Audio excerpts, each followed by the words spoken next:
Sveiki visi, esu Žygimantas iš Alytaus profesinio rengimo centro. Šiandien parodysiu, kaip atrodo darbas su CNC frezavimo staklėm. Dabar turiu sudėjęs įrankius į stakles, paruošęs, reikia tik tais įrankius pririšti ir bus galima daryti pirmą operaciją. Taigi, norint pririšti įrankį, pirmą reikia įrankį išsikviesti, kad įrankis būtų špindelis. Taigi, norint iškviesti įrankį, einam į mašiną, pasirenkam, kurio įrankio reikia. Šiuo atveju pirmas įrankis, kurį naudosim, arba kurį norim pririšti, yra paviršiaus 50 mm frezas. Taigi, pasiimam jį.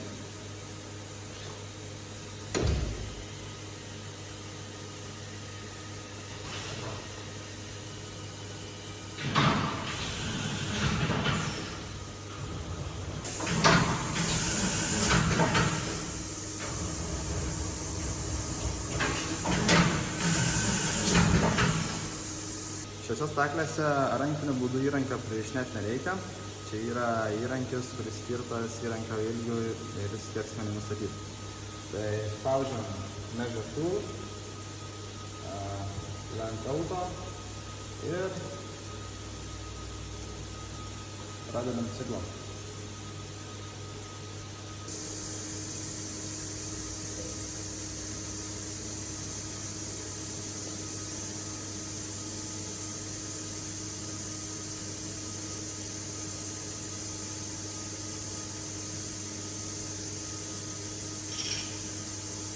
Lygiai tokiu pačiu būdu, jeigu reikia, pririšam ir įrankio skersmenį. Spaudžiam radius auto ir pradedam ciklą. Detalės koordinačių sistemos Z ašį prisirišiu su 50 mm face freza, o X ir Y pririšiu su briaunų ieškikliu. Taigi, norint prisirišti Z ašį, įsijungiu atsisukimus frezos ir su freza privažiuoju iki ruošinio, kad jis liestų paviršių ir prisirišu tenai Z.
Įstačius ruošinį galima pradėti antrą operaciją, tai operacija prasidės nuo paviršiaus frezos, minus frezos paviršių, tada seks išorės kontūras, vidinis kontūras ir 4 skylės.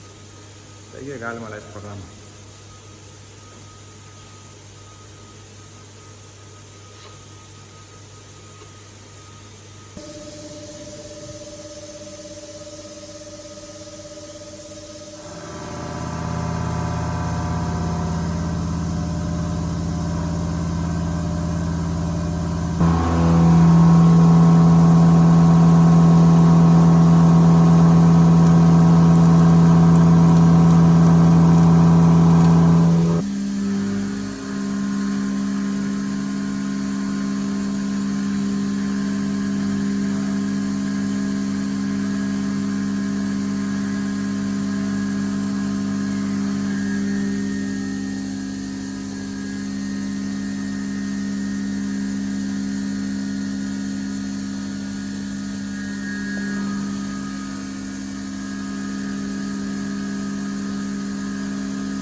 Tai dabar turim padarę antrą pastatymą.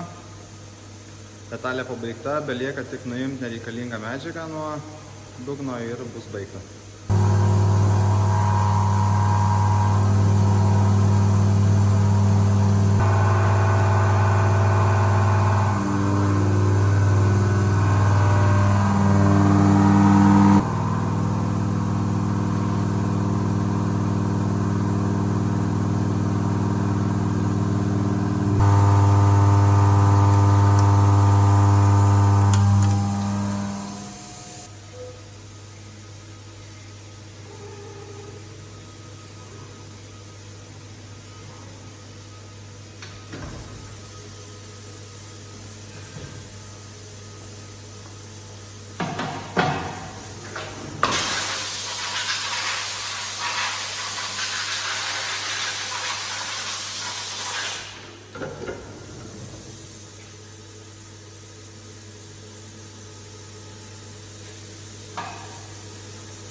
Taigi detalė pagaminta, belieka nuvalyti aštrias briaunas ir baigta.